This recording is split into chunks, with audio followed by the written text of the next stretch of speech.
Bicara tentang undang-undang, kita bicara tentang Permenaker. Sementara jelas-jelas bahwa adanya Permenaker 97A itu sesuatu dipaksakan untuk menutupi korupsi kalian sebenarnya. Ya Bu ya. 97A itu adalah peraturan yang ambiguitas, peraturan yang anomali, begitu. Sementara keinginan kami tidak pulang itu kembalikan kepada undang-undang, bukan dengan Permenaker 97A. Bicara tentang kebijakan, bukan ibu kembali menjelaskan, oh Permenaker itu begini, bahwa undang-undang itu ada turunannya.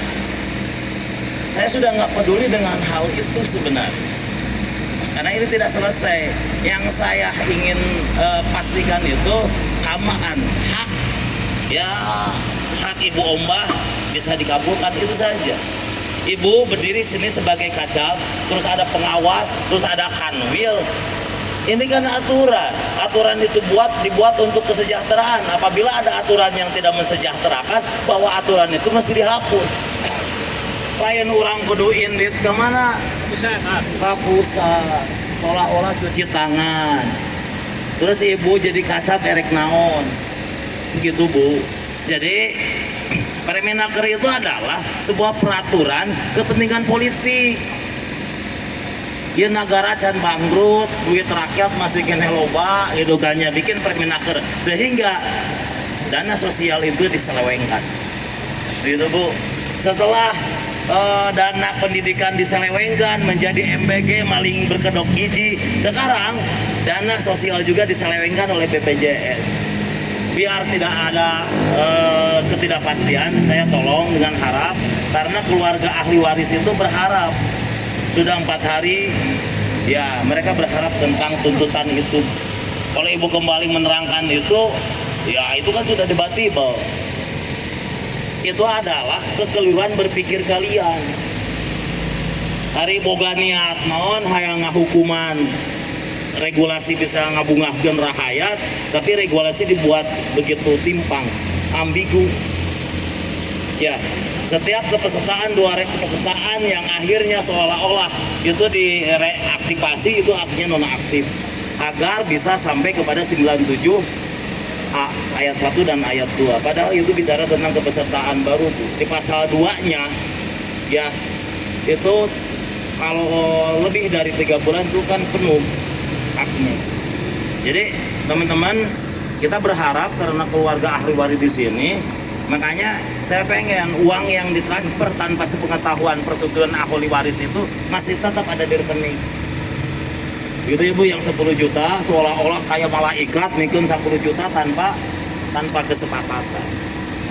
Itu sebenarnya Bu. Jadi saya sudah nggak mau ngedenger lagi mau datang presidensi, karena bahasanya oke, oh lihat kaji Permenaker 97A. Itu kan kepentingan politik. Ya, saha anu ayeuna di penjara ngelanggar tipikor teh. Permenaker ya, tuh kan. Lamun luhur nak geus garong, ke hanapna geus pasti garong. Oh, pantasan atuh. Aing jadi naon, jadi atel hulu anjing. Pantasan atuh. Ya Bu ya, saya berharap seperti itu. Jangan sampai BPJS dijadikan kawas Bang Emok. Bang Emoknya punya keadilan. Iya BPJS. Bang Emok cair sih hakna. Sasanajan izin-izinnya. Ieu mah izinna negara. Bang Emok sekarang cair 3 juta, besok meninggal, klaim Bu, lunas. Itu Bang Emok, beri Emok. Gini Bu, Ibu Ombah itu bukannya tidak aktif Bu. Ya, itu hanya versi Ibu Ombah non aktif. Kemarin Ibu Rendren inkonsisten. Ya. Terus ada lagi, staf Ibu lagi berbicara, bukan tidak aktif, tapi inkonsisten. Ini hanya versi Ibu tidak aktif, non aktif ya. Biar kedengaran oleh semua kawan-kawan, Ibu Ombah itu pesertanya aktif atau tidak? Aktifnya iuran mulai dari Januari 2020. Bukan. Sebelum melakukan pembayaran aktif tidak? Pak, jadi begini, kalau kepesertaan bukan penerima upah, kalau dia sudah tidak melakukan pembayaran iuran, Iya. otomatis dia jadi nonaktif, Pak. Oke. Jadi kan kemudian membayar lagi, Pak, di Januari 2026. Iya, diterima. Ku sistem kan? Iya, makanya dia dianggap aktif kembali di Tapi kan Januari 2026.